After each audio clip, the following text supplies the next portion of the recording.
자, 이제 146쪽에 1번 중요 부분에 착오가 나오죠. 개론 수업 하셨죠? 네, 어때요? 개론이랑 민법이랑 어떤 게 좀 더 만만한 것 같아요? 선생이 만만한 사람 말고 과목이 일단 처음이라 둘 다 어려울 텐데 그래도 좀 적응돼서 좀 더 맞는 거 있으면 거기 좀 더 집중하셔가지고. 근데 일단 당분간은 첫 시간에도 말씀드린 것처럼 1차 위주로 계속 복습하시는 거는 한 4월, 5월 이 정도까지 1차가 어느 정도 정리가 돼야 돼요.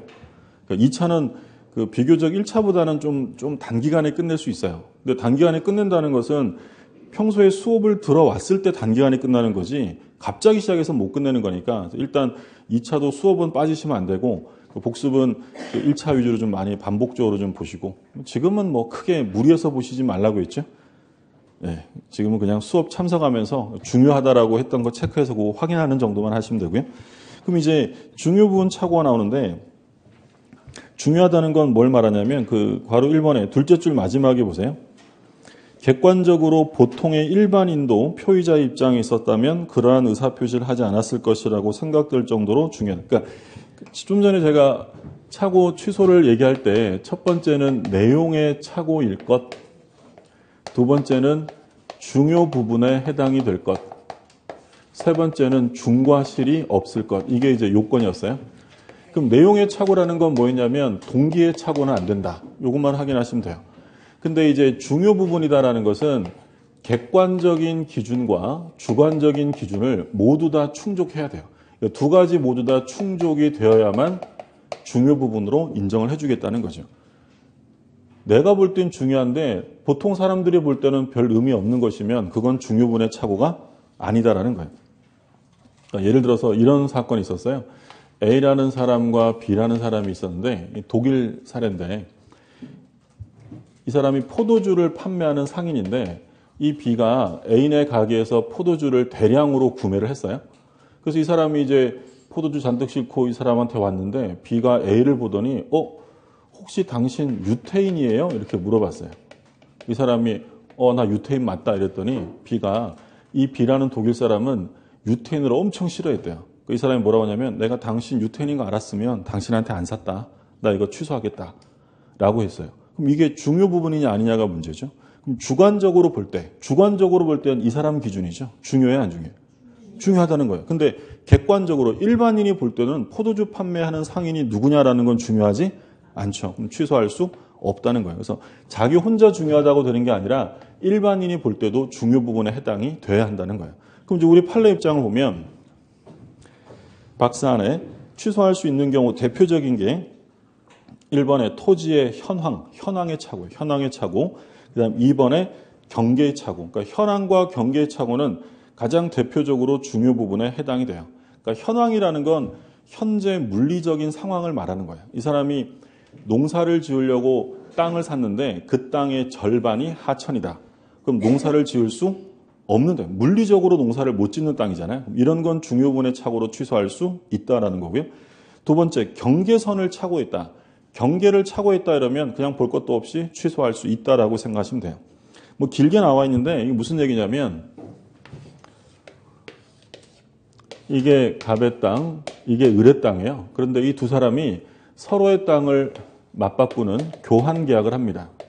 근데 교환 계약을 했는데 나중에 봤더니 경계선을 착오했던 거고 실제 경계선은 여기였어요. 대부분 다 누구 땅이었냐면 을의 땅이었는데 을이 경계선을 여기로 잘못 알고 교환 계약을 했다는 거죠. 그러면 이건 중요해요, 안 중요해요? 중요하죠. 이건 교환 계약 취소할 수 있다라는 거예요. 그래서 첫 번째가 현황. 하천부지 판례요. 농사 지으려고 토지를 1389평 샀는데 600평이 하천이다. 현황의 착오. 두 번째는 무슨 착오예요? 경계의 착오. 그다음에 세 번째. 채무자의 동일성에 관한 물상보증인의 착오인데 갑이 채권자, 을이 채무자인데 근데 돈 빌려달라고 했더니 갑이 그냥은 안 빌려준대요. 보통 이제 우리 돈 빌리고 이럴 때 뭐 세우라고 해요? 보증인. 그래서 물론 담보를 주면 되는데 담보도 없어요. 담보 없으니까 이 사람에게 보증을 요구합니다. 그럼 이제 병이라는 사람이 보증을 서는 보증인인데 보증은 인적 보증과 물적 보증이 있어요. 그러니까 우리가 흔히 보는 보증, 인적 보증은 뭐냐면 연대보증서에다가 사인하는 거예요. 이게 인적 보증이고 물적 보증은 뭐냐면 병이라는 사람이 부동산에다가 저당을 잡혀주는 거예요. 채무자는 누구를 하고요. 채무자는 을이고 병이라는 사람이 자기 부동산에다가 저당을 잡힙니다. 그럼 만약에 채무자가 나중에 돈을 안 갚으면 누구 건물이 경매로 넘어가는 거예요? 병의 건물. 이런 사람을 뭐라고 부르냐면 물상보증인이라고 불러요. 보증인인데 어디다가 보증을 섰다고요? 물건 위에. 물건 위에 보증을 세웠다고 해서 물상보증인이라고 불러요. 일단 이해되셨어요? 그러니까 물상보증인은 보증인인데 근데 인적 보증으로 뭐 연대보증서에 사인한 사람이 아니라 자기 부동산에다가 담보 잡혀준 사람이에요. 근데 문제는 뭐냐면 얘가 왜 자기 부동산에 담보를 잡혀줬냐면 자기 친구 을을 위해서 해준 거예요. 근데 나중에 봤더니 채무자가 을이 아니라 A라는 사람이었다는 거예요. 그럼 보증인이 채무자가 누군지를 착오하고 보증을 서줬다는 거죠. 중요해 안 중요해요? 당연히 중요해요. 보증 아무나 막 써주는 거 아니잖아요. 그래서 채무자의 동일성을 착오한 경우에는 중요 부분의 착오. 이게 세 번째로 나와 있죠. 3번에 보면 채무자의 동일성에 관한 물상보증인의 착오.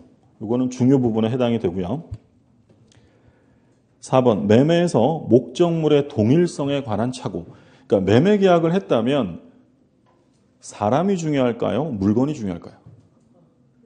물건이 중요해요. 그러니까 매매 계약에서 사람의 동일성의 착오는 중요 부분 아니에요. 취소가 안 되는데 물건의 동일성의 착오라고 하면 그때는 중요 부분의 착오로 취소할 수 있다.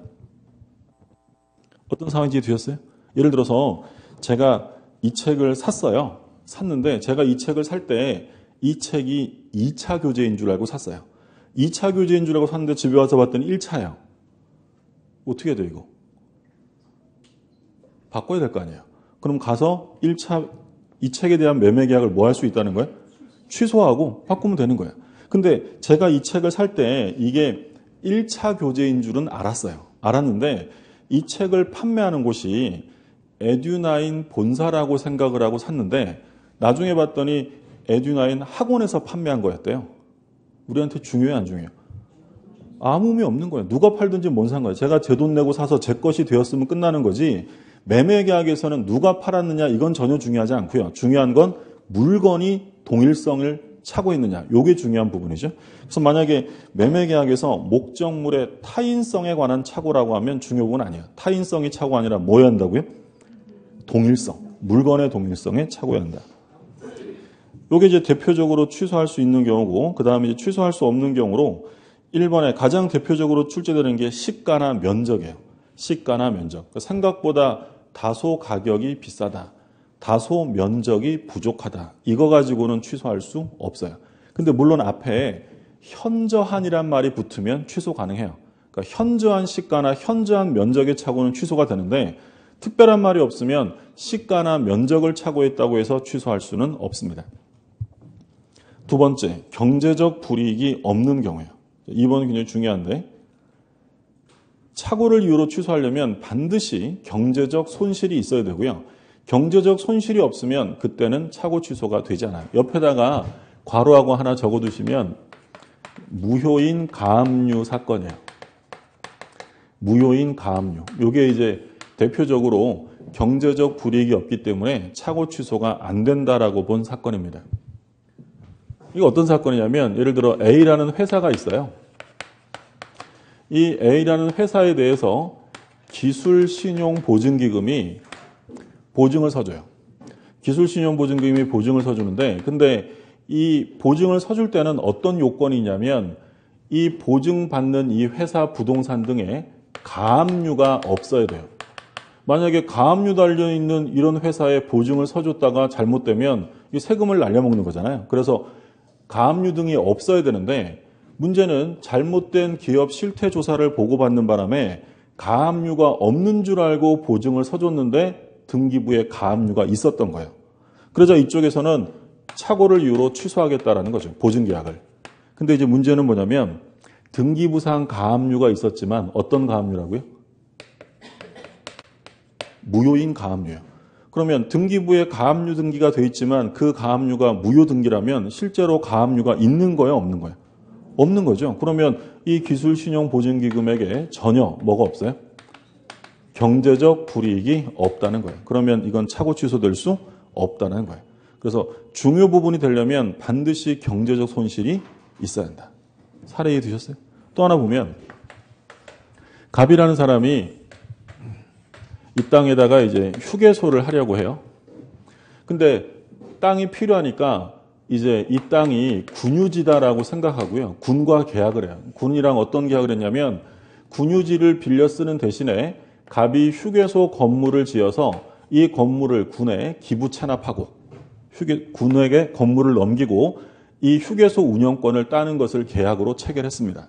근데 나중에 봤더니 이 땅이 군유지가 아니라 군에 있는 마을의 총유지, 마을의 땅이더라.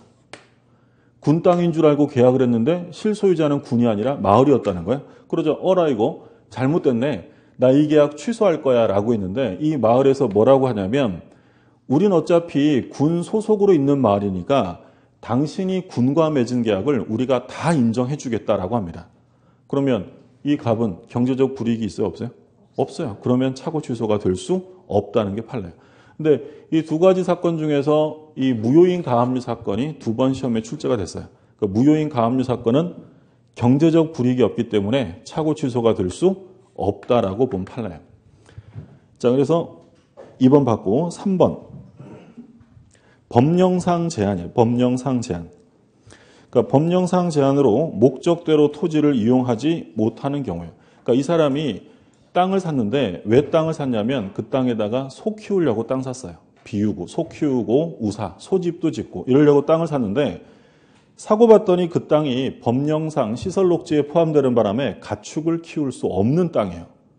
상황이 되셨어요? 그러니까 소 키우려고 땅 샀는데 법률상 가축을 못 키운대요. 중요해 안 중요해요? 내가 볼 땐 되게 중요한 것 같지만 자 취소가 돼야 한대요. 안 된다라는 게 판례예요. 그 핵심이 법령상 제한이에요. 이건 단지 동기의 착오일 뿐이다라는 게 판례고요. 그러니까 1번에 취소할 수 있는 경우로 현황의 착오랑은 다른 거예요. 현황의 착오는 뭐냐면 법령상의 제한이에요. 물리적인 상황이에요. 물리적인 상황이에요. 이게 하천이라서 농사를 못 짓는 경우는 취소가 되는데 가축을 키울 수 있는 땅이지만 법령상으로 제한하고 있다라고 하면 이건 그냥 동기의 착오이기 때문에 취소할 수 없다라는 게 판례예요. 그래서 판례를 볼 때는 항상 이제 감정을 버리시고 판례가 어떤 입장을 취하고 있느냐 그걸 보셔야 돼요. 그래서 법령상 제한 딱 나오면 동기의 착오니까 취소 안 된다라는 거 정리해 두시면 되고요. 그래서 이런 중요 부분에 착오가 있으면 취소할 수 있는데 근데 조심하실 점은 아무리 중요해도 뭐가 있으면 안 된대요. 중과실. 그러니까 좀 전에 본 게 내용에 착오해야 되고 중요해야 되고 아무리 중요해도 뭐가 있으면 안 되냐면 중과실이 있으면 안 돼요. 그러면 중과실이 있는지 없는지도 결국 우리 판례 입장에 따르면 되는데 자 교재를 보시면 146쪽에 동그라미 1번 중대한 과실이란 표의자의 직업, 법률행위의 종류, 목적에 비추어 주의 의무를 현저히 결여한 것을 말한다. 현저한 주의 의무 태만이에요. 이런 경우에는 중대한 과실이고 자신을 과신한 나머지 전문가의 감정 없이 위품을 고려청자로 알고 매수한 경우에는 중과실이 없다고 한다. 근데 그 다음에 이제 공장 경영자 판례가 나와요. 공장을 경영하는 자가 공장이 협소하여 새로운 공장을 설립할 목적으로 토지를 매수함에 있어 토지상에 공장을 건축할 수 있는지 여부를 관할관청에 알아보지 아니한 과실은 착오에 있어서 중대한 과실에 해당한다. 이런 사례요. 갑이 뭐 하는 사람이냐면 공장 사장님이에요. 공장 경영자. 근데 이 공장 경영자가 이 을한테 토지를 매수하는데 이 사람은 여기다 뭐 할 거냐면 공장 지을 거야. 근데 문제는 공장 지으려고 땅 샀는데 나중에 봤더니 여기에 공장을 못 짓다는 거예요. 못 짓는다. 그러니까 이 사람이 당신 땅 나한테 팔았지만 내가 공장을 못 지으니까 이거 취소할게 라고 주장한 거죠. 그러자 우리 뭐라고 하냐면 아니 사장님이 그런 것도 안 알아보고 땅 사셨어요. 이건 일반 과실이 아니라 중과실입니다. 라고 주장했다는 거죠. 그러니까 이 사건에서 우리 법원은 뭐라고 하냐면 공장을 경영하는 자가 공장 건축이 가능한지를 사전에 관할관청에 문의조차 해보지 않았다면 이건 일반 과실이 아니라 중과실이다라는 거예요. 그러니까 현저한 주의무 태만이라는 거죠. 그럼 이게 중과실로 인정이 되면 갑은 이 토지 매매 계약을 취소할 수 있어요? 없어요? 없어요. 그러니까 아무리 중요한 착오라 하더라도 중대한 과실이 있었다라고 하면 취소할 수 없다라는 게 지금 법률의 규정이에요. 그러니까 이런 경우 있었어요. 지금 나온 것처럼 제가 골동품을 좋아하는데 이게 딱 보니까 고려청자예요. 그래서 샀어요. 샀는데 나중에 봤더니 가짜예요. 진품인 줄 알고 샀는데 위품이다. 그럼 이거 중요해요? 안 중요해요? 중요하죠. 근데 문제는 제가 그거 살 때 전문가한테 전혀 감정을 받지 않고 샀어요. 이게 중과실이냐 아니냐가 문제가 됐는데 우리 판례는 중과실로 볼 수 없다라고 한 거예요. 자신을 과신한 나머지 전문가의 감정을 거치지 않았다는 것만으로 중과실로 인정할 수는 없다라는 게 판례예요. 그래서 대표적으로 중과실이 아니다라고 본 사건이 고려청자 사건이고요. 중과실이 인정된 사건이 공장 경영자 사건이에요. 그 판례가 이제 각각 나와 있고 마지막에 입증 책임 나오는데 중대한 과실 여부에 대한 입증 책임은 표의자로 하여금 그 의사 표시를 취소케 하지 않으려는 상대방이 부담한다. 누가 입증하냐면 상대방. 그럼 요거 입증 책임 하나 보시면 일단 중요 부분인지 아닌지를 누가 입증해야 되느냐. 이건 누가 입증하는 거냐면 표의자가 입증해야 돼요. 표의자가. 그러니까 취소하려는 사람이 중요 부분임을 입증해야 되고요. 그리고 중과실이 있는지 없는지 중과실 여부에 대한 입증 책임은 취소를 막으려는 상대방이 입증을 해야 돼요. 이것도 간단하게 생각하시면 돼요. 그러니까 원래 계약이 성립이 됐어요. 그럼 계약이 성립되면 원칙은 자유롭게 취소하는 게 원칙이에요? 취소할 수 없는 게 원칙이에요? 취소할 수 없는 거예요. 그러니까 이게 중요 부분의 착오였는지는 취소를 하고 싶은 사람이 입증하라는 거예요. 취소할 사람이 야 그거 내가 이 착오 때문에 의사결정에 중대한 영향을 미친 거야 라는 사실을 입증해야 되고요. 그러면 취소하고 싶은 사람이 중요 부분을 입증하면 이제 취소가 가능해지잖아요. 그럼 취소를 막으려면 이제 상대방이 표의자에 뭘 입증하라고요? 중과실 입증. 입증 책임이 하나씩 있는 거예요. 그러니까 지금 이 그림에서도 뭐라고 있냐면 공장 사장님이 나 이거 취소할래 이랬더니 이 의뢰하는 사람이 뭐라고 했냐면 아니 사장님이 그런 것도 안 알아보고 샀으면 중과실이지라고 주장했다는 거예요. 그러니까 중과실에 대한 주장 입증은 취소하려는 사람이 하는 거예요? 막으려는 사람이 하는 거예요? 막으려는 거예요. 취소하고 싶은 사람은 중요 부분을 입증하는 거고요. 그걸 막으려면 상대방이 중과실을 입증해야 한다. 시험에 여러 차례 나왔고 그가 만약에 지문에 중과실 여부에 대한 입증 책임은 법률행위의 효력을 부인하려는 자가 입증해야 한다. OX요. 다시 중과실 여부에 대한 입증 책임은 법률행위의 효력을 부인하려는 자가 입증해야 한다. 틀린 거죠. 다시 표현을 좀 바꿔서 법률행위 착오에 있어서 중과실 여부에 대한 입증 책임은 법률행위 효력을 유지하려는 자가 입증해야 한다. 맞는 거야. 그러니까 취소를 막을 사람이니까 부인하는 사람이에요? 유지하려는 사람이에요? 유지. 그러니까 부인하고 싶은 사람, 이 법률행위를 부인하고 싶은 사람은 뭘 입증해야 한다고요? 중요 부분을 입증해야 되는 거예요. 그럼 상대방이 그걸 막으려고 중과실 여부를 입증하라는 거죠. 입증 책임이 하나씩 나뉘어져 있는 것이고요. 효과는 말씀드린 것처럼 취소할 수 있어요. 취소하면 이미 주고받은 건 부당이득 문제가 생긴다고 했고, 그 다음에 2번 역시 착오 취소도 선의의 제3자에게 대항하지 못한다. 선의의 제3자를 보호한다는 건 동일합니다. 자, 110조를 보죠. 이제 마지막이에요. 비통, 착사, 사기, 강박 제1항. 사기나 강박에 의한 의사표시는 취소할 수 있다. 그러니까 비진이하고 통정은 취소예요, 무효의 문제예요. 유무효의 문제고 착오와 사기 강박은 무효의 문제가 아니라 취소죠. 2항 상대방 있는 의사표시에 관하여 제3자가 사기나 강박을 행한 경우에는 상대방이 그 사실을 알았거나 알 수 있는 경우에 한하여 그 의사표시를 취소할 수 있다. 그러니까 2항은 상대방이 사기친 게 아니라 누가 사기를 친 거냐면 가운데 제3자. 이게 이제 좀 이따가 좀 구체적으로 보셔야 돼요. 제3자의 사기 강박이고 3항 전 2항의 의사표시 취소는 선의의 제3자에게 대항하지 못한다. 역시 공통규정. 선의의 제3자를 보호하는데 여기에 전 2항이라고 되어 있어요. 그럼 이거 뭘 말하는 거예요? 1항, 2항을 다 말하는 걸까요? 2항만을 말하는 걸까요?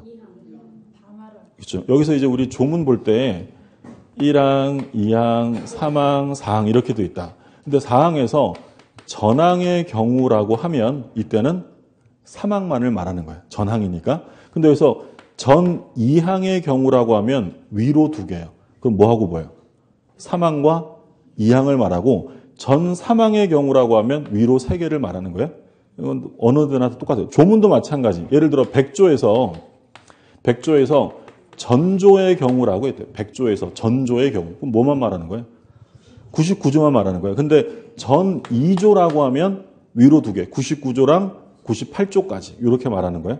그러면 지금 1항의 상대방의 사기, 그 2항의 제3자의 사기 둘 다 제3자는 선일 때 보호해 주겠다라는 거죠.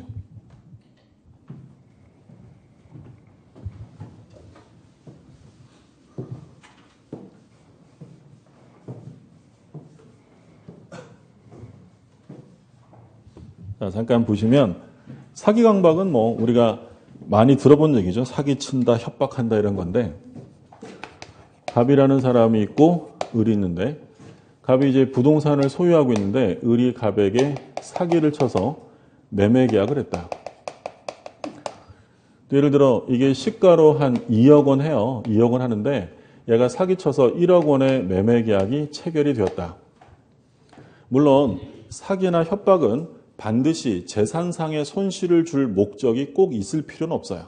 물론 대부분은 사기칠 때 무슨 이득 보려고 사기치는 게 보통이지만 그건 성립 요건은 아니에요. 자, 그러면 이게 갑이라는 사람이 사기나 협박을 당했다라고 해서 취소하려면 성립 요건을 봐야 되는데요. 일단 첫 번째는 반드시 뭐가 있어야 되냐면 사기친 사람에게 고의가 있어야 돼요. 고의. 실수로 사기치는 건 없잖아요. 그럼 만약에 을의 과실 있는 행위에 갑이 착오에 빠졌다면 사기 취소가 된다는 거야, 안 된다는 거야? 안 된다는 거야. 얘가 실수했는데 갑이 실수하는 걸 을의 실수를 지켜보다가 자기가 착오에 빠져가지고 계약한 다음에 너 사기쳤지라고 할 수는 없는 거예요. 그러니까 사기가 성립하려면 이 사람의 반드시 뭐가 있었냐면 고의가 있어야 돼요. 고의. 이때 고의는 보통 2단계 고의라고 해요. 몇 단계냐는 크게 중요하지 않고. 그러니까 이제 어떤 고의를 말하냐면 첫 번째는 사기를 칠 때는 이 을에게 어떤 고의가 첫 번째로 있냐면 갑을 착오에 빠뜨려야지. 속여 먹어야지. 이게 1단계 고의고요. 그 다음에 2단계는 뭐냐면 착오에 빠뜨려서 주된 목적은 1억 원에 팔겠다는 의사표시를 하게 해야지. 이게 2단계 고의예요. 강박도 마찬가지고 협박을 왜 할까요? 겁주려고 하는 거죠. 그럼 1단계 고의는 강박은 저 사람을 공포심에 빠뜨려야지 라는 게 1단계 고의고요. 그럼 2단계 고의는 공포심에 빠져서 뭘 하게 만들겠다는 거야? 의사표시를 하게 만들겠다. 이게 2단계 고의입니다. 근데 일단 뭐 이게 2단계인지 3단계인지는 학설상의 대립이 있기 때문에 제일 중요한 건 뭘 기억하시라고 했냐면 고의가, 반드시 고의가 있어야 돼요. 자, 그리고 두 번째, 인과관계가 있어야 돼요. 그러니까 이 사람이 한 사기 강박과 갑의 의사표시 사이에 원인과 결과관계가 성립되어야만 사기 강박이 성립이 된다는 거예요. 그러니까 예를 들어서 을이 갑을 속였어요. 막 사기를 쳤는데 갑이 속아야 되는데 안 속았어요. 근데 갑이 을이 만날 때마다 막 사기를 치니까 속진 않았지만 얘는 최선을 다하네 이러면서 에이 불쌍한 거 싸게 팔아줬어요. 그럼 갑이라는 사람이 나중에 사기를 이유로 취소가 될까 안 될까요? 안 돼요? 자, 을이 갑을 무지하게 협박해요. 그럼 협박하면 공포심에 의해서 무서워가지고 1억 원에 팔게 이래야 되는데 얘가 막 협박을 하는데 공포심에 빠지는 게 아니라 측은지심이 생기는 거예요. 아, 딱 하네 이 사람 이러면서 1억에 팔아준 거야. 그럼 나중에 갑은 강박을 이유로 취소할 수 있어요? 없어요? 없어요. 왜 안 될까요? 사기 강박과 이 사람의 의사표시 사이가 원인 관계와 결과 관계가 성립되지 않는다라는 거예요. 그게 인과관계. 무슨 말이 되었어요? 보통 이제 형사범 중에 결과범 같은 경우에는 범죄가 성립하려면 인과관계가 있어야만 해요. 단순하게 얘기하면 그런 거예요. 갑이 을을 때렸어요. 폭행이죠. 폭행. 을이 한 대 맞아가지고요. 병원에 치료받으러 가다가 교통사고로 사망합니다. 갑은 살인죄 아니에요. 살인죄? 아니겠죠. 왜 살인죄가 아니겠어요? 갑의 폭행과 을의 사망 사이에 인과관계가 없다는 거예요. 그러니까 여기서 이제 그런 얘기 하시면 안 되는 거예요. 왜 때려? 안 때리면 병원에 안 갔고 병원에 안 가면 교통사고 안 났으니 사망하지 않잖아. 살인이야. 이럴 수는 없다. 이렇게 인과관계를 무한히 확대하면 갑의 부모도 살인죄예요. 얘만 안 났으면 얘 안 죽었잖아요. 그죠? 그러니까 인과관계라는 건 어느 정도 정리가 돼야 소위 이제 상당한 인과관계가 있어야 한다라고 표현하는데 이 사람의 폭행과 을의 사망 사이에 상당한 인과관계가 없기 때문에 이 경우에는 살인으로 볼 수 없다는 거예요. 얘가 아무리 속여 먹으려고 사기를 쳤어도 얘가 속아서 의사표시를 해야지 이 사람의 사기와 의사표시 사이에 원인 결과 관계가 성립하지 않으면 그건 사기에 의한 법률행위가 아니다라는 거예요. 근데 여기서 문제는 이때 사기 강박이 성립하려면 인과관계를 누구 입장에서 볼 거냐? 일반인의 입장이냐 표의자의 입장이냐가 문제인데 요건 표의자의 입장으로 봐요. 소위 객관적이 아니라 주관적 인과관계가 있어야 한다. 요거면 충분해요. 그러니까 예를 들어서 이런 거죠. 어떤 사람이 사기를 쳐요. 여러분들은 아무도 안 속으셨는데 저만 귀가 팔랑팔랑 해가지고 저만 속았어요. 그럼 저는 나중에 사기를 이유로 취소할 수 있어요? 없어요? 있다는 거예요. 이건 남들 기준이 아니라 주관적인 거예요. 어떤 사람이 협박을 해요. 근데 여러분들은 야 요즘에 누가 저런 걸로 겁먹냐 이러는데 엄청 소심해가지고 저 혼자 겁먹었어요. 취소할 수 있어요? 없어요? 있다는 거예요. 인과관계는 객관적이 아니라 주관적이면 충분하다라는 거예요. 그래서 일단 사기 강박이 성립하려면 고의가 있어야 되고 인과관계가 있어야 되고요. 그리고 행위가 있어야 되는데 교재를 잠깐 볼게요. 147쪽에 1번 사기자의 고의가 있고 2번에 보시면 기망행위가 있을 것. 뭐라고 되냐면 기망행위가 있어야 한다. 적극적으로 허위 사실을 날조하는 것뿐 아니라 고지 의무 있는 자가 소극적으로 진실한 사실을 숨기는 것도 기망행위이다. 그러니까 우리가 흔히 생각하는 사기라는 건 위에 나온 것처럼 허위 사실을 날조하는 것을 말해요. 근데 꼭 그것만 사기가 아니고요. 아무 말도 하지 않았다. 침묵을 했다. 이것도 사기가 성립할 수 있다는 거예요.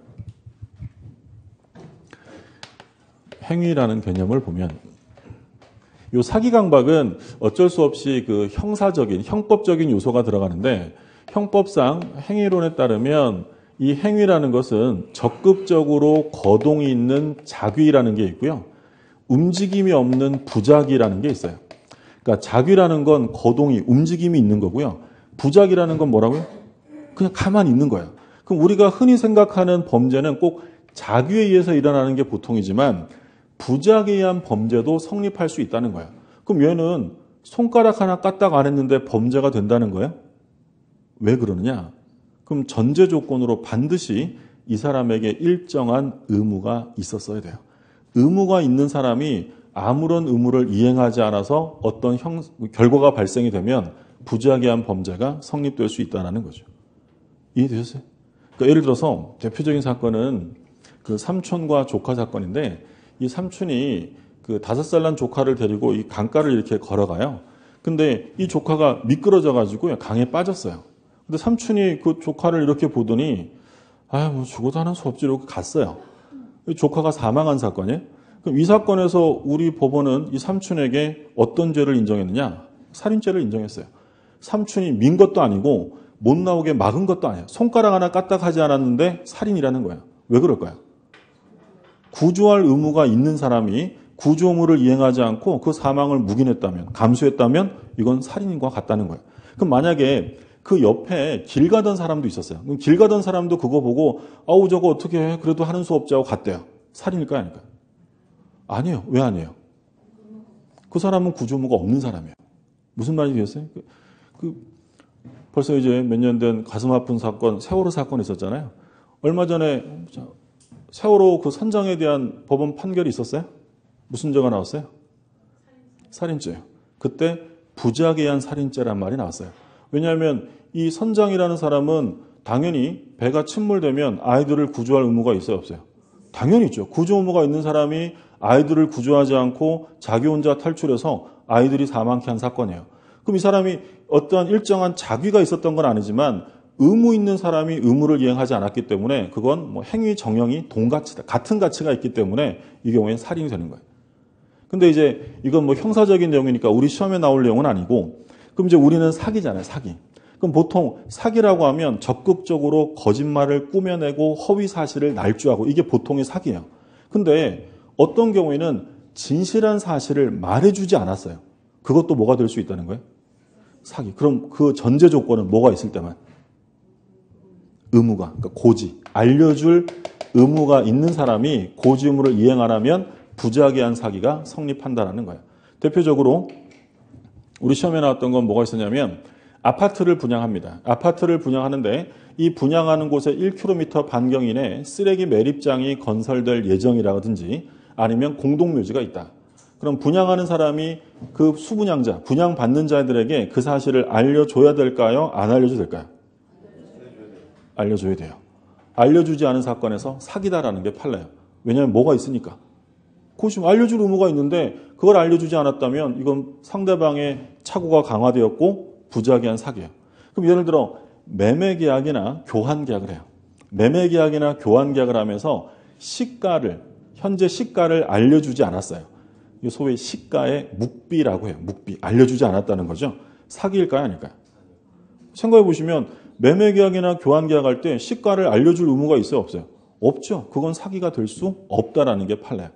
그러니까 이런 부작위한 사기가 성립하려면 전제 조건은 고지 의무가 있어야만 한다는 거죠. 그게 이제 2번의 내용이고 3번에 위법해야죠. 조금 속여도요. 사회통념상 뭐 그 정도는 뭐 용인할 수 있다. 대표적으로 뭐 상술 같은 거, 상술. 뭐 물건 팔 때 엄청 솔직하게 파는 거 아니잖아요. 약간 허위 과장이 들어가요. 근데 사회통념상 용인할 수 있을 정도면 그 정도면 이건 위법한 사기가 아니다라고 보는 거죠. 무슨 말인지 되시죠? 네. 노점상에서 아저씨가 물건을 팔아요. 팔면서 아저씨가 뭐라고 하냐면 좋아, 끝내줘 이럽니다. 그래서 끝내주는 줄 알고 샀어요. 집에 가서 써봤더니 안 끝내줘요. 사기 아니에요. 그건 사기가 아니에요. 그 정도 가지고 사회통념상 용인할 수 있을 정도고 대표적으로 백화점 변칙세일 사건이 있는데 백화점 의류 매장이었어요. 이거 옷이에요, 옷. 정가 200만 원. 줄 쫙 긋고요. 고객맞이 대할인 50% 100만 원에 팔았어요. 근데 이렇게 판매를 했는데 나중에 밝혀진 바에 의하면 실제 정가가 100만 원이었어요. 실제 정가가 100만 원인데 50% 할인해 준 것처럼 하면서 판 사건, 소위 변칙세일 사건인데 그럼 사회 통념상 백화점은 이러셔도 돼 라고 용인해 줄 수 있어요? 없어요? 없다는 거예요. 우리 판례는 이건 사기다라는 거예요. 사기. 위법한 거예요. 근데 그 정도가 아니라 일반인들이 그냥 용인해 줄 수 있을 정도다. 우리 광고 보면 사실 허위 과장 광고 같은 거 있잖아요. 그거 사기라는 거예요? 아니라는 거예요? 아니에요. 우리 판례 중에 어떤 거냐면 상가를 분양하는데 어떻게 분양했냐면 이 상가를 분양받으시면 근처에 오락타운이 건설될 예정이고 그리고 전문 경영인이 위탁 경영도 해줄 수 있고 그리고 마지막에 당구장 땡땡 월수 300보장 이렇게 광고가 나간 거예요. 괜찮아서 분양을 받았죠. 전문 경영인 본 적 없고요. 오락타운 언제 만들어질지 모르겠고요. 매달 적자 났어요. 이 사람이 분양 계약을 사기로 취소한 사건이에요. 될까 안 될까요? 안 된다라는 게 판례예요. 이건 위법한 사기가 될 수 없다는 거예요. 사회통념상 용인할 수 있을 정도의 다소의 허위 과장 광고는 위법한 사기가 되지 않습니다. 물론 그런 위법 사기 이런 광고를 자유롭게 해도 된다는 게 아니라 그렇게 하면 다른 법률, 광고 및 표시에 관한 법률 이런 걸로 처벌받아요. 그건 처벌받는 거지 뭐가 성립하는 건 아니라는 거예요. 사기가 성립하는 건 아니다라는 거예요. 그 판례 입장이고. 그리고 이 내용이요. 근처에 오락타운이 만들어지고 전문 경영이 위탁 경영하고 월수 300 보장한다는 게 계약서의 내용이 들어가 있을까 안 들어가 있을까요? 안 들어가요. 이건 청약을 유인한 거지 계약의 내용으로 들어가는 게 아니라는 거예요. 다음 페이지. 인과관계는 주관적이면 된다고 했죠? 그래서 사기 내용 받고 그 다음에 3번 강박이죠? 강박도 역시 두 단계 고의가 필요하다고 했고 2번에 강박행위가 있을 것.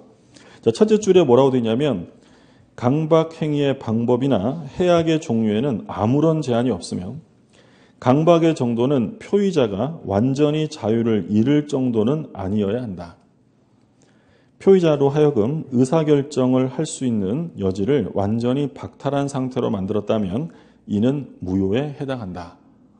무슨 얘기냐면 강박이 무효가 되기 위한 요건이에요. 강박은 원래 무효예요? 취소예요? 취소예요. 취소. 근데 강박이 무효가 되는 경우도 있는데 어느 정도까지 가면 무효가 되냐면 의사결정의 자유가 완전히 박탈될 정도까지 가면 그건 의사능력이 없는 상태로 한 것으로 보니까 이건 취소가 아니라 아예 무효화시키겠다는 거예요. 사람이 너무 무서우면 어떻게 된다는 거예요? 제정신이 아니라는 거예요. 사람이 너무 무서우면 막 눈동자도 흐려지고 침도 새고 막 이 정도가 되면 이건 정상적인 의사 판단을 할 수 없는 사람이니까 취소가 아니라 무효로 간다는 거예요. 그럼 피해자 입장에서는요. 무효가 좋을까요? 취소가 좋을까요? 피해자 입장에서는. 무효가 좋아요. 왜냐하면 나중에 우리 공부하겠지만 취소권은 무제한 행사할 수 있는 게 아니라 일정한 기간이 지나면 취소권은 소멸해요. 영원히 취소할 수 있는 게 아니라 행위한 날로부터 10년 지나면 취소권은 없어요. 근데 무효라는 건 한 번 무효는 영원한 무효예요. 그러니까 피해자 입장에서는 당연히 무효를 주장하는 게 타든 유리할 텐데 근데 그게 무효가 되려면 어느 정도까지 가야 되냐면 의사결정의 여지를 완전히 박탈하는 정도까지 가야 한다는 거죠. 그다음에 세 번째, 위법성이 있어야 되고요. 근데 첫째 줄 가운데 보면 정당한 권리 행사로서의 고소 고발은 비록 표의자에게 공포심을 생기게 하더라도 강박이 되지 않는다. 다만 정당한 권리 행사라 하더라도 부정이익을 목적으로 하지 않아야 한다. 그러니까 원래 권리 행사로서의 고소 고발이라는 것은 위법하지 않아요. 권리 행사니까. 근데 아무리 이 사람이 고소 고발이 권리 행사라더라도 뭘 목적으로 하면 안 된다고요? 부정한 이익을 목적으로 하면 위법한 강박이 될 수 있다. 그러니까 만약에 지문에 정당한 권리 행사로서의 고소 고발은 언제나 위법하지 않다라고 하면 OX에 틀려요. 언제나 아니고 부정한 이익을 목적으로 하면 그때는 위법한 강박이 될 수 있습니다. 그러니까 예를 들어서 뭐 단순하게 말하면 이런 거예요. 갑이 있는데 갑이 을을 때렸어요. 폭행을 당했다. 근데 이 의뢰하는 사람이 치료비가 한 100만 원 나올 것 같아요. 그래서 을이 갑한테 야 100만 원 물어내. 너 이거 안 물어내면 너 고소할 거다? 라고 했어요. 근데 이 갑이라는 사람이 고소한다는 말에 겁을 먹었어요. 갔다 온 지 얼마 안 됐는데 또 걸려니까 무서워서 이 사람이 100만 원 줬대요. 이거 위법한 강박이에요? 적법한 권리 행사예요? 적법한 권리 행사죠. 아니, 치료비 받아야 될 거 아니에요. 근데 을이 폭행을 당했는데 치료비가 한 100만 원 돼요. 근데 을이 갑을 잘 알아요. 이 사람은 현재 집행유예 기간 중 또는 뭐 동종의 전과가 많다든지 입원에 들어가면 한참 있다 와야 돼요. 오, 잘 걸렸다. 야, 1억 물어내. 안 물어내면 너 고소한다. 이러면 정당한 이익이 아니라 뭐가 되는 거예요? 부정이익으로 돼. 이렇게 되면 위법한 강박이 될 수도 있다는 거예요. 그런 말이 없는 한 일단 권리 행사는 위법한 행위가 아니다라고 보는 거죠. 그래서 지금 사기 강박에 대한 성립 요건들을 한번 쭉 살펴보셨고요. 그 다음에 이제 효과예요. 효과.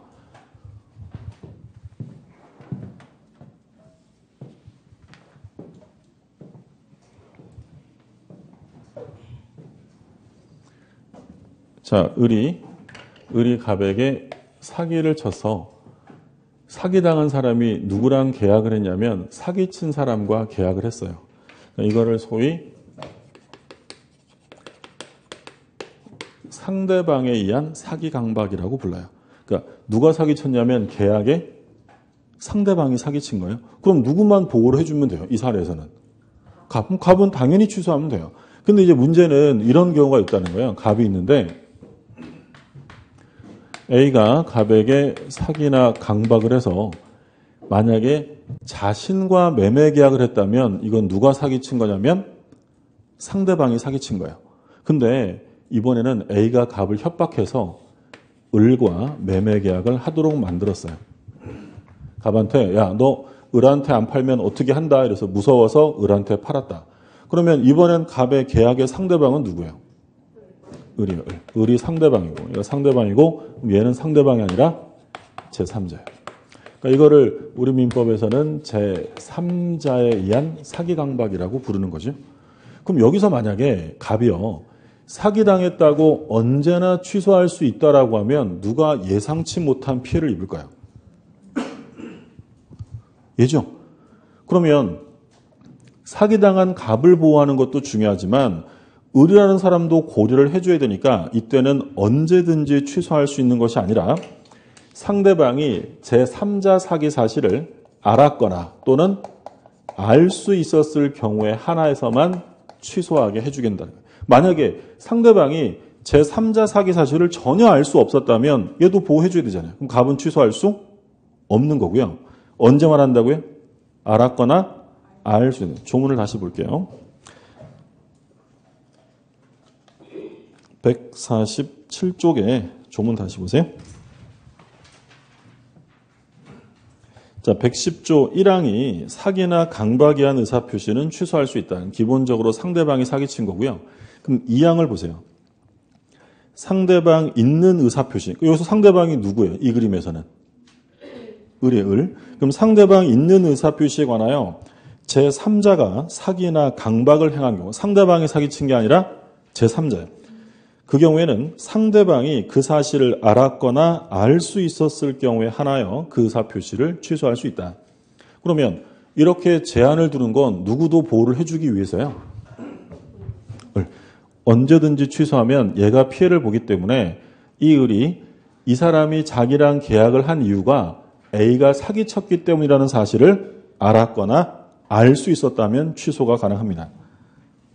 그럼 만약에 상대방이 제3자 사기 사실을 전혀 몰랐어요. 선의 그리고 무과실이다. 갑은 취소할 수 있어요? 없어요? 상대방이 제3자가 사기쳤다는 걸 전혀 몰랐대요. 그리고 과실도 없었대요. 취소할 수 있어요? 없어요? 없는 거예요? 언제만 할 수 있다고요? 알았거나 알 수 있었을 때만 취소가 가능하다. 정리되셨어요? 용어 헷갈리시면 안 돼요. 아까 제가 한번 했던 것도 하죠. 제3자가 사기를 쳤는데 상대방이 그 제3자 사기를 과실로 알지 못했습니다. 과실로 알지 못했다면 취소할 수 있어요? 없어요? 과실로 알지 못했다. 아까 과실로 알지 못했다는 걸 다른 말로 하면 뭐라 그랬어요? 알 수 있었다는 거예요. 그럼 알 수 있었다면 취소할 수 있어요? 없어요? 알았거나 알 수 있었다면 취소할 수 있는 거죠. 자, 이건 뭐 법 공부가 아니라 국어 공부예요. 다시. 그러니까 언제 취소할 수 있냐면 알았거나 알 수 있었다면 취소가 돼요. 알 수 있었다는 건 몰랐다는 거예요. 몰랐지만 뭐가 있다고요? 과실. 그러면 과실로 알지 못했다는 걸 다른 말로 하면 뭐라고요? 알 수 있었다는 거예요. 그러면 만약에 상대방이 과실로 알지 못했다면 알 수 있었다는 거잖아요. 그러면 알았거나 알 수 있었으니까 얘를 보호해요? 갑을 보호해요? 그럼 갑은 취소할 수 있다는 거예요. 근데 얘가 알 수 없었대요. 알 수 없었다면 얘 보호해줘야 될 거 아니에요. 그러면 취소하지 못한다는 거죠. 용어 좀 정리가 돼가세요? 그럼 아까 비진의 표시 봤어요. 비진의 표시는 원칙은 유효하고 상대방이 진이 아님을 알았거나 알 수 있었을 때는 무효로 한다라고 했죠. 그럼 만약에 상대방의 진이 아님을 과실로 알지 못했어요. 과실로 알지 못했다면 유효예요? 무효예요? 과실로 알지 못했다는 걸 다른 말로 하면 뭐라고요? 알 수 있었대요. 그럼 알았거나 알 수 있었으면 유효예요? 무효예요? 아예 다 까먹으셨구나. 아예 그게 아니죠. 그러니까 비진이 표시는 원칙은 유효예요. 원칙은 유효인데 표시된 대로 효력이 생기는 거예요. 근데 예외적으로 상대방이 진이 아니라는 걸 알았거나 알 수 있었으면 무효가 되는 거예요. 그럼 알 수 있었다는 건 과실로 알지 못했다는 거잖아요. 그럼 진이 아님을 과실로 알지 못했다? 알 수 있었다니까. 유효예요? 무효예요? 무효가 되는 거예요. 그러면 똑같아요. 제3자가 사기치면 얘도 보호를 해줘야 되니까 무조건 취소가 아니라 이 상대방이 제3자 사기 사실을 알았거나 알 수 있었을 때 하나요? 취소가 된다는 거예요. 그럼 다른 말로 하면 상대방이 과실도 없고 몰랐대요. 선의무과실이면 얘는 취소할 수 없죠. 얘를 보호해줘야 되니까. 근데 설령 몰랐어도 뭐가 있으면? 과실이 있으면. 다른 말로 하면 뭐라는 거예요? 과실로 몰랐으니까 알 수 있었다면 갑은 취소할 수 있다라는 거예요. 자, 다음 시간에 한번 또 할게요. 예, 알았거나 알 수 있었다. 예. 힘드시죠? 예. 뭐 수업 끝나면 뭐 쉬는 시간이면 계속 한숨 푹 쉬시는데 어깨 좀 이렇게 돌리시고 예. 지금 이제 시작이에요. 아직 갈 길이 멀어요. 예. 처음에 한 방에 다 이해하는 건 어려워요. 일단 그 용어 자꾸 들어보시는 게 좋아요. 그러니까 그러니까 처음에 공부하면 민법 되게 어렵게 느껴져요. 왜 그러냐면 용어의 생소함 때문이에요. 그러니까 이 용어가 이제 한 바퀴 돌면서 좀 더 많이 뭐 귀에 이제 들어오고 이러면 우리 그 외국어 공부할 때도 그런 얘기 하잖아요. 외국어 공부할 때도 처음에는 뭔 말인지 몰라도 나중에 이제 귀에 익으면 들리기 시작한다고 하잖아요. 그러니까 마찬가지예요. 처음에 우리가 쓰지 않는 용어이기 때문에 마치 처음에는 저게 이 소련 말이냐 막 외국어 같은 느낌이 드는데 이게 몇 번 반복하다 보면 익숙해져요. 익숙해지면 자연스럽게 같이 이해가 따라오니까 처음에는 그냥 반복적으로 많이 듣는 게 중요해요.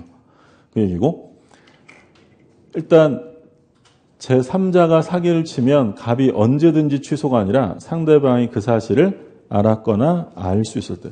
그럼 만약에 A가 갑에게 사기를 쳤는데 상대방이 없는 행위를 하게 할 수도 있겠죠. A가 갑을 협박해서 소유권을 포기하게 만듭니다. 소유권 포기는 상대방 있는 행위예요? 없는 행위예요? 포기. 소유권 포기는 상대방이 없잖아요. 그럼 이 경우에는 누구만 보호하면 될까요? 갑만. 그러면 제3자가 사기를 쳤어도 상대방 없는 행위를 하게 했다면 갑은 언제든지 취소할 수 있어요. 근데 상대방 있는 행위를 하게 했다면 언제든지가 아니라 상대방이 그 사실을 알았거나 알 수 있었을 때만 취소가 가능하다라는 것입니다. 149쪽에 한번 볼게요. 149쪽에 괄호 2번 제3자의 사기 강박이 있는 경우인데 동그라미 1번에 상대방 없는 법률행위. 자, 상대방이 없으니까 누구만 보호하면 돼요? 갑표의자만 보호하면 되겠죠. 그러니까 둘째 줄에 뭐라고 되냐면 보호해야 하는 상대방이 없고 표의자만 고려하면 되므로 언제든지 의사표시를 취소할 수 있다. 근데 2번에 상대방 있는 법률행위를 하게 했어요. 그럼 이제 표의자를 보호하는 것도 중요하지만 누구도 보호를 해줘야 돼요. 상대방, 그죠? 그러면 제3자의 사기 강박으로 인한 법률행위를 하였을 때 표의자는 상대방이 그 사기나 강박으로 인한 법률행위를 알았거나 알 수 있었을 경우에 하나요? 취소할 수 있다. 그래서 시험에 자주 나오는 건 요 제3자 사기가 자주 나와요. 제3자가 사기 쳤다라고 하면 제일 먼저 뭘 확인하셔야 되냐면 상대방이 알았느냐 몰랐느냐. 알았느냐 몰랐느냐에 따라서 취소가 될 수도 있고 안 될 수도 있고. 교재는 없지만 우리가 다음 시간에 우리가 대리를 공부할 텐데 만약에 A가요. 을의 대리인이었대요. 대리인. 그럼 얘가 이제 본인이죠. 그러면 이 대리인이 자기 본인을 위해서 갑에게 사기쳤대요. 그러면 이 대리인과 본인은 제3자 관계로 볼까요? 동일시할까요? 얘는 동일시예요. 그래서 대리인이 사기친 건 제3자 사기가 아니에요. 마치 누가 친 거랑 똑같은 거예요. 그럼 갑이 알았거나 알 수 있었을 때 취소해요? 이건 언제든지 취소해요. 언제든지요. 그건 이제 나중에 우리 다음 과정 가면 중요하게 볼 거고 일단은 대리인 빼고 일반 제3자를 전제로 했을 때 원칙은 갑이 취소할 수 있어야 되지만 을도 보호를 해줘야 되니까 얘가 알았거나 알 수 있었을 때만 취소가 가능하다라는 점이고요. 근데 제3자가 사기를 쳤어도 상대방이 없는 행위를 하게 만들었다면 누구만 보호하면 돼요? 갑만. 그럼 갑은 언제든지 취소할 수 있다. 이제 마지막으로 제3자에 대한 관계. 제3자는 보호된다고 했고요. 마지막에 제3자는 선의로 추정되니까 입증 책임은 역시 누구냐면 악의 주장자가 입증해야 한다. 이것도 마찬가지 이런 거예요. 을이 갑에게 사기쳐서 부동산을 삽니다. 근데 을이 그 부동산을 병에게 다시 팔았어요. 근데 이 계약이 사기를 이유로 취소가 된 거죠. 근데 이 병은 이게 사기를 이유로 취소되었다는 걸 전혀 몰랐대요. 선이었다. 그러면 얘가 계약을 취소했을 때 소유권을 되찾아올 수 있어요? 병이 소유자가 되는 거예요. 병이. 취소했어도 선의의 제3자에게 뭐 할 수 없다고요? 대항할 수 없다. 그럼 이때 병은 보호받으려면 선이 무과실까지 갖춰야 돼요? 선이면 돼요? 선이면 되고요. 그리고 이 병이 선이었으나 과실이 있었대요. 선이었으나 과실이 있었다. 보호돼야 안 돼요? 보호돼요. 이건 다 아까 우리 처음 시작할 때 비, 통, 착, 사. 네 가지 공통적인 게 전부 다 선의의 제3자 보호 규정을 두는데 이때 제3자는 선이면 되지 무과실까지 갖출 필요는 없다. 따라서 과실이 있어도 제3자로서 보호가 되고요. 그리고 선의는 전부 다 추정되기 때문에 병이 스스로 자기가 선임을 입증할 필요는 없다라고 했어요. 자, 비통착사 오늘은 여기까지 봤고요. 다음 주에 이제 효력 발생부터 해서 대리 파트로 넘어가도록 하겠습니다. 오늘 여기까지 보겠습니다. 고생하셨습니다.